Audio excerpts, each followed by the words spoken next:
And welcome to Nats Chat for Tuesday, April 9th, 2024, along with MASNsports.com Nationals insider Mark Zuckerman, who was at Oracle Park in San Francisco. I'm Al Galdi, host of the Al Galdi podcast. It was on Monday that we, of course, had the total solar eclipse, something that is very rare. It was late night on Monday night that we got something that has been rare in recent years, a Nationals winning streak, but we now have our first Nats winning streak of this 2024 Nationals regular season. An 8-1 win at the San Francisco Giants in game one of a 3-game series and game one of a 9-game trip out west. And that's now our 4-6.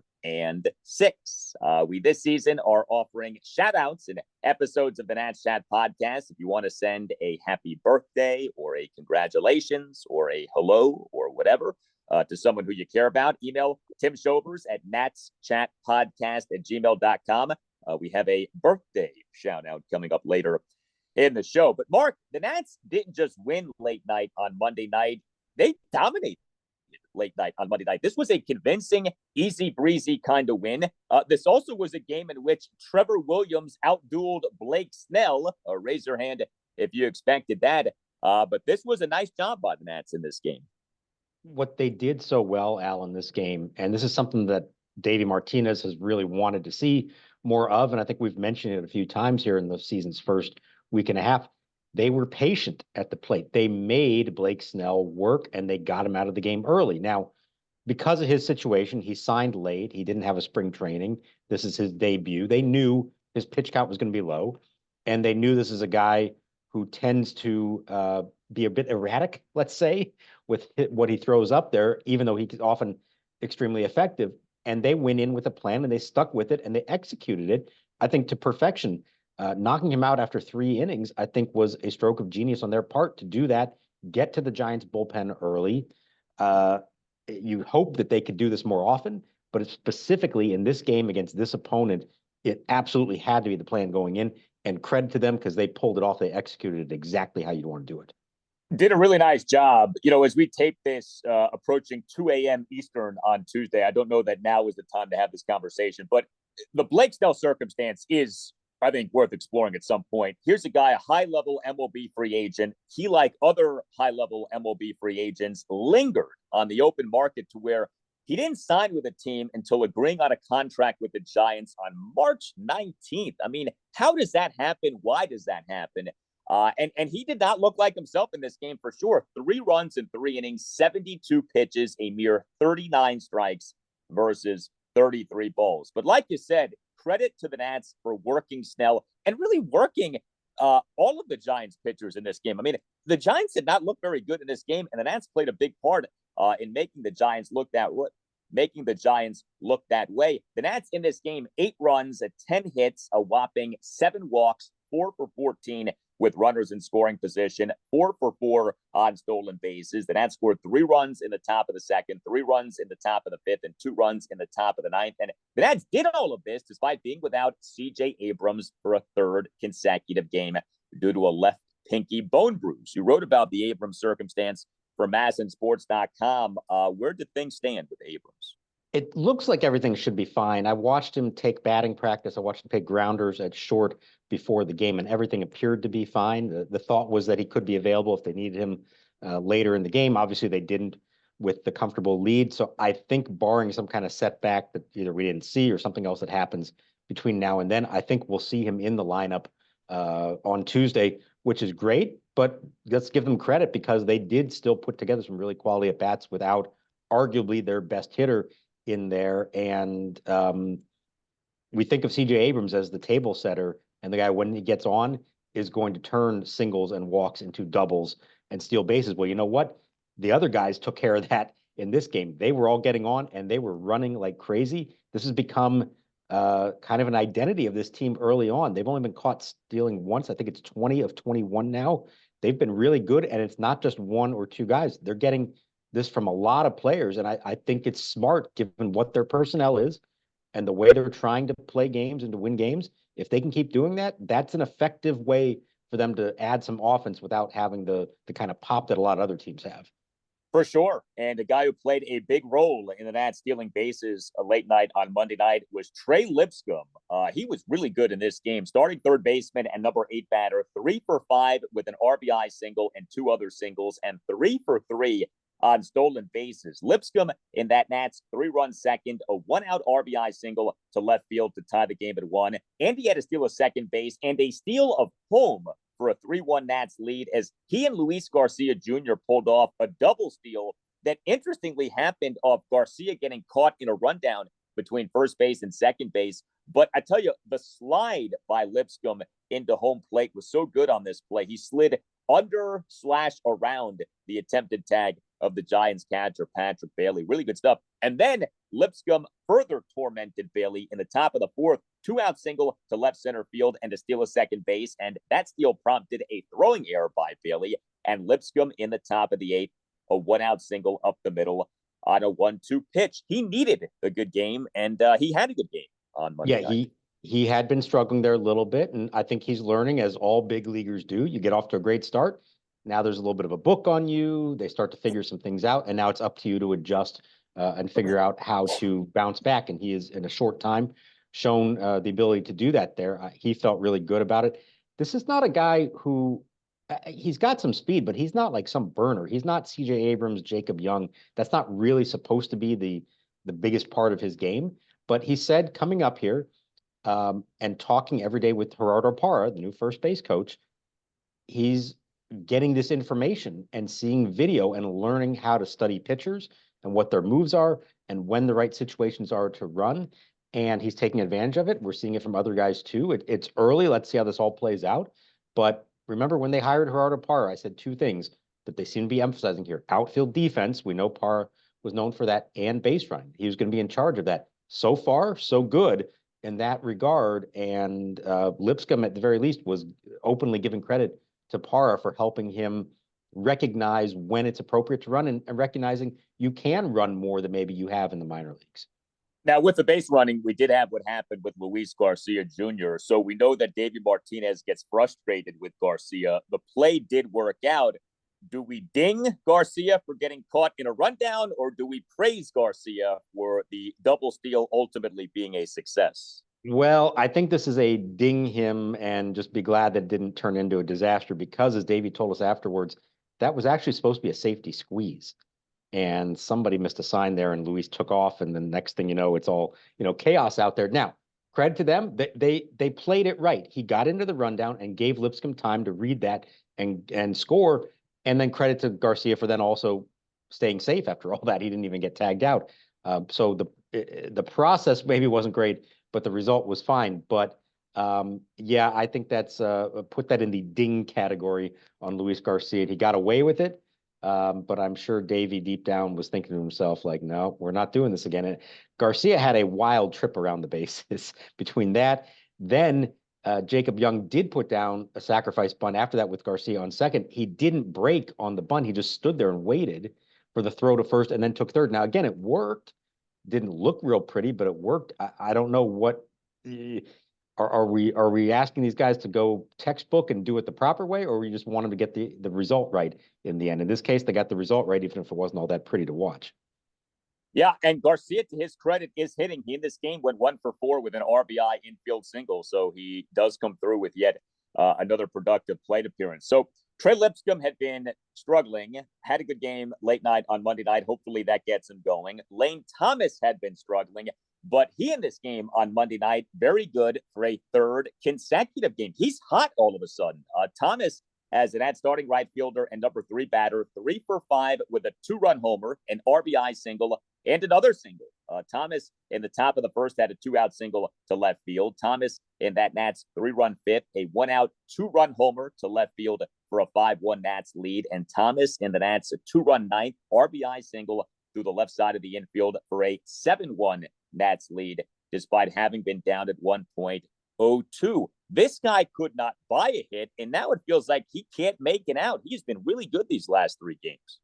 2 for 28 to start the season with 8 strikeouts. Since then, 7 for 11, a couple of walks, obviously the home run, some stolen bases, and 0 strikeouts in these last 3 games. Now, I think some of it we mentioned a few days ago. I thought there was some bad luck. He was hitting the ball hard, had a good line drive percentage, and just wasn't having anything to show for it.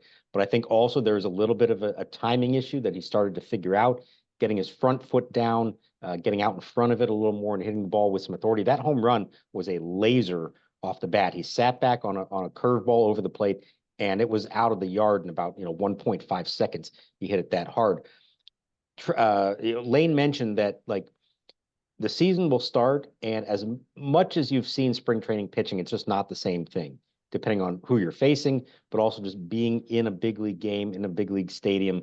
Your heart rate starts to go up, things start speeding up on you, and sometimes it takes a few days to get back into that rhythm of it. I wasn't all that worried about him. I don't think he was either. And here, from what we've seen the last few days, you hope he can keep this up, because we've seen when he gets hot, he can stay hot for a long time. And remember last year, his April was rough. He didn't hit a home run the entire month, and then he took off starting in May. Here we are on April 8th. If he's already started to figure this out and minimizing that slump that he was into just the first 7 games of the season, that's a great sign if he can get going now. And we're not talking about, oh well, a whole month that he didn't look right at the plate. If it's only a week this time. Yeah, and I said this on the last installment of the podcast. I think we've seen enough now of Lane Thomas. There's enough of a body of work to where he deserves a benefit of the doubt. He has proven himself to be a good hitter, not a great hitter, but a good hitter. And so if he gets off to a slow start, you don't like that, but that's okay. And I think you're more than justified to have the feeling of he'll figure this out. And sure enough, it looks like he's figuring this out. And I do want to salute Ildemaro Vargas. I bet if you injected Davey Martinez with Truth Serum, Ildemaro is one of Davey's favorite players. I've always had that sense with Ildemaro Vargas. And he is a guy who, when called upon these last few seasons, has come through a bunch. And with CJ Abrams out, Vargas on Monday night as an starting shortstop and number 7 batter, 1 for 2 with an RBI double, an RBI walk, and 2 other walks, 3 walks for Vargas in this game. He in the Nats 3-run second, drew a 1-out walk. He in the Nats 3-run fifth, had a 2-out RBI double to deep right field for a 6-1 Nats lead. Vargas in the top of the 8th drew a 1-out walk. Now, he did get thrown out in his attempted bans from first to third on that Trey Lipscomb 1-out single up the middle. But Vargas in that Nats a 2-run ninth, a 2-out bases loaded walk for an 8-1 Nats lead. Good stuff here from Vargas. Like I said, it feels like when he's been called upon these last few years, he's come through more often than not. As some may recall, his name actually came up leading up to the trade deadline last year in terms of interest from other teams. A guy can play a bunch of positions. Is he an everyday player? Probably not, but he can come through, and he did a good job in this game. You are right in thinking that Davey loves him, because he absolutely does. And the reasons, though, that he loves him: number 1, plays great defense all the time, no matter what position he's at. Number 2, has a ton of energy. He's the guy who gets everybody going.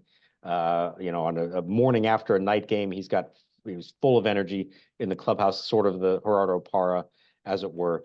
But beyond that, it's he doesn't do anything spectacular. We know that. You know that he's not a great hitter in the bigger picture, but he plays a good professional brand of baseball. If he makes an out, it's just because he's overmatched. It's not because he didn't have the right plan. It's not because he didn't know what he was doing out there. He makes the smart plays, throws to the right bases, all that kind of stuff that you need from a bench player. Really, for that role that he holds, it's exactly what you want. Now, the more that he plays, are the numbers going to go down? Probably so. And I think they will happily welcome C.J. Abrams back to the lineup, whether it's in the next day or if it does take longer than that. But it is nice to know that somebody like Vargas, when needed, can step in and at least give you some professional at bats and obviously professional play in the field, all while maintaining a smile and cheering everybody up who's around him. I do think every team needs somebody like that, and it's why he's here and why they made a point to re-sign him before last season even ended. They knew that he had value to them in their minds. Even if you look at the stat sheet and you don't necessarily see it, they do believe he has a lot of value to this team. Yeah, this was a good game for the Nats offensively. Here's all you need to know about the extent to which the Nats worked Giants pitching. Keibert Ruiz drew 2 walks late night on Monday night. Keibert Ruiz, who had 31 walks all of last regular season, 0 for 3, but 2 walks in this game. So when Keibert's throwing walks, man, you're doing some good stuff in terms of plate discipline. Yeah, we were actually looking forward to see if he might even get a third walk, which would be the first time in his career. He's never done that before.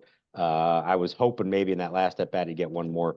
Did not, unfortunately, but good on him and all these guys for showing patience in a way that needed to be done. And yeah, the circumstances tonight called for it, given who they were facing and the situation he was in. But there's no reason you can't take that approach against other pitchers. Like you said, they did it not just against Snell, but against the relievers they faced after that as well. Well, we now are twice through the Nats rotation in this regular season. Is it wrong to say that Trevor Williams has been the Nats' best starting pitcher so far? Trevor Williams, late night on Monday night, outdueled Blake Snell, although this wasn't much of a duel. Snell was not good. And look, Williams only lasted for 5 innings, but 1 run in 5 innings. He gave up 3 hits, which were 2 doubles and a single. He did issue 3 walks. He did have just 2 strikeouts. And if you look at his strikes versus balls, 81 pitches, 49 strikes, 32 balls. He was not dominant, but the run prevention was there. This is exactly what you're looking for from a number 5 starter. And this is off what he did in his first start of this regular season, that 5-3 win over the Pittsburgh Pirates at Nationals Park last Wednesday evening, 2 runs in 5 1/3 innings. And I can't help but go back to last season. Trevor Williams, we know, ended up being quite bad last season, but first 11 starts last regular season, ERA of 3.93. And if you look at what he did with, say, the New York Mets in the 2022 season, he wasn't a bad pitcher. I mean, things really unraveled for him last year. June, July, August, September did not go well. And, I guess maybe you could say, well, that's who he is. But his body of work suggests that he isn't that he's better than that. And who knows what will happen this season, but he's done a good job over these first 2 starts. And you'd like to think that maybe what he did over those first 11 starts last regular season can be replicated to at least some degree here in this season. Yeah, you certainly hope so. I know he hopes and the Nationals hope that just the fact that he pitched all last season, made all those starts and built up his innings in a way that he hadn't done in several years since he had been with the Pirates, that will put him in a better position now this year to maintain something into the summer. I think he wore down last year. It was pretty obvious. The hope would be that doesn't happen again this year. But I think it's also important that they came into this with the bar kind of low and say, hey, you don't have to be great. Give us 5 innings and give us a chance. And I think this is a good example of this tonight. You give it the one early run. I didn't really think it was his fault. It was kind of a fluky play, this little bloop double down the left field line. And then Jesse Winker tries to throw the runner out at second. The ball gets away and the runner from third scores. But that's the only thing he gave up. And there was only one clean inning the rest of the way for him, but it never felt like he was in distress at all. He had a runner in scoring position here or there, but he calmly just went about his business and got the job done. And then you get through the 5th inning and he's at 81 pitches and, you could send him back out for the 6th, but you don't need to. Let him go his 5 innings, give you a chance and be happy about that. And I think after a year of seeing him, they know that's who he is, and that's fine if he can just be that. So 2 starts in, he's 2-0, a 2.61 ERA, and a 1.065 WHIP. Give him credit for that, absolutely. Hope he can keep it going, but also understand that he doesn't need to be any more than that. Don't try to squeeze something out of him that's not there. Let him be himself. And the key here is if you're getting innings from the other guys in the rotation, you saw that over the weekend. You had Mackenzie Gore go deeper in the game on Sunday. Then now the bullpen is fresh to the extent that you can pull an effective starter after 5 innings and not try to force that issue to get more out of him in this one. And we are perhaps now starting to see Davey Martinez push it a little bit with relievers. We saw Derek Law toss 2 innings on Monday night. That's not something we've seen with any kind of frequency so far this season. A Nats reliever going more than an inning, let alone 2 innings. And Nats bullpen in this game was good. 3 Nats relievers combined for 4 scoreless innings. Law tossed 2 scoreless innings with 3 strikeouts. Dylan Floro, a perfect bottom of the 8th. And Matt Barnes, who went to UConn, tossed a scoreless bottom of the 9th on the night on which UConn won the NCAA tournament in men's basketball for a 2nd consecutive season. Do you think the UConn connection played any role in Davey going to Barnes to finish out this game?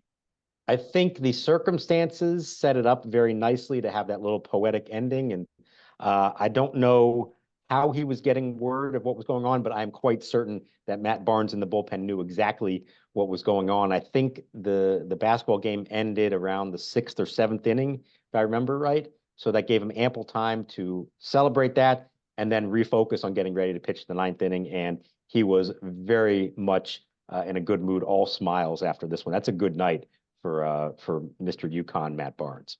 Yeah, and this Nats win was like that UConn win over Purdue. It was like every UConn win over these last two NCAA tournaments, an easy win. I mean, UConn won every game the last two NCAA tournaments by at least 13 points. Only time that's ever happened. And we had a similar thing with the Nats in this game in terms of like a zero drama win. It's hard to remember having a lot of these last few years. You know, when the Nats win, it's usually close and you got to grind it out. And, you know, sometimes they have to come back. This was a nice, stress-free evening. If you're Davey Martinez, I hope that he enjoyed it. I'm sure that he did. Yeah, the best part of this one, Hunter Harvey, Kyle Finnegan never had to move a muscle in the bullpen. No even thought of, well, maybe they need to start getting stretched out just in case. No, did not happen at all. That's the kind of game they need more often. And you know who wound up playing UConn the toughest this year in the tournament?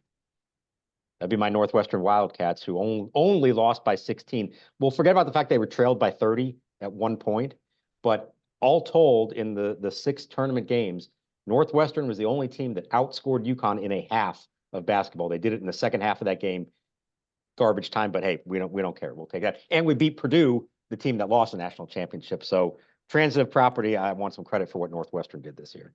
I love it, and I'll tout my alma mater right now. The last Big Ten team to win a national championship, the last team currently in the Big Ten to win a national championship remains Maryland in 2002, with Purdue losing on Monday night. So there you go. If my team is not going to make the tournament, at least I can cling to that. So game 2 for the Nats at the Giants, Tuesday night, 9:45. Josiah Gray will be the Nats starting pitcher. We all know that Trevor Williams is the tone setter in this Nats rotation. So can Josiah Gray follow the lead of Trevor Williams? It has not been a good start to this regular season for Josiah Gray. He could use a good outing, and hopefully he gets one on Tuesday night. But, you know, Giants are not a bad team. Didn't look good in this game on Monday night, but this will be a test for Josiah Gray. Yeah, he needs a good start in the worst way. You do not want to let this thing start to snowball, and now you've got larger questions about what's really going on here with him. Got to keep the ball in the zone, avoid those walks, those long innings and high pitch counts. And, you know, this is a good ballpark to pitch in if you want to keep the ball in the yard. It's very hard, especially at night, to hit the ball out. And so maybe that plays into his hands. You can be successful as a fly ball pitcher at Oracle Park because there's so much room out there, as long as you don't let him hit it straight down the right field line into McCovey Cove. So if you're Josiah Gray, go into this and be aggressive. Make them beat you. Don't help them out. There's no reason to nibble around the outer parts of the zone. Go after them, force them to beat you, and maybe he can get on the win column after 2 rough starts to start his season. Well, we have a very special shout out that we want to deliver right now, and this is a pretty entertaining one.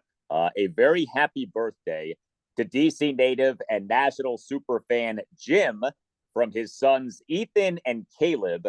Jim, your sons hope that you have forgiven them for missing Steven Strasburg's debut to attend Ethan's 6th grade graduation, just as they have forgiven you for making them leave early and miss Ronnie Belliard's walk-off home run in June 2008. Looking forward to sharing many more Nats memories with you, whether at the park or in front of the TV. Go Nats! Extra props to Ethan for listening to us all the way in Dublin, Ireland. Thank you very much for that, Ethan, and happy birthday, Jim. And boy, does this bring up a very interesting question. Son's 6th grade graduation or Steven Strasburg's debut? You have a young son. I have a young son. I'm not sure what the right call is in a circumstance like that. I do know I have missed some very important life events in order to cover ball games. That is my job. I don't know if I could get away with that if it was not. But man, Steven Strasburg, once in a lifetime chance to watch him make his major league debut. We know how that all turned out versus, I mean, not even high school graduation, 6th grade graduation, right? Yeah, I'm not so sure about that. And then what was it? The Ronnie Belliard walk-off. We're not holding any grudges here all these years later. It's still talking about a Ronnie Belliard walk-off that was missed against the Orioles, I think, in 2008. Wow. Well, in those days, you had to savor whatever you could in terms of good things with the Nats. So 2008, Ronnie Belliard hits a walk-off homer. That sticks with you, man. Trust me, that absolutely is with you. But great stuff. Happy birthday, Jim.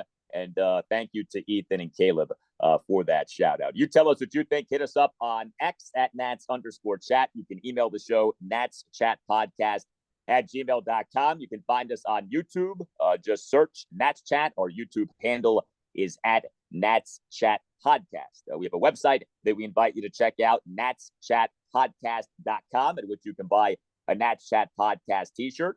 All Nationals radio highlights on Nats Chat are courtesy of 106.7 The Fan. For Mark Zuckerman, I'm Al Galdi. We thank you for listening, and we'll talk to you next time on the Nats Chat Podcast.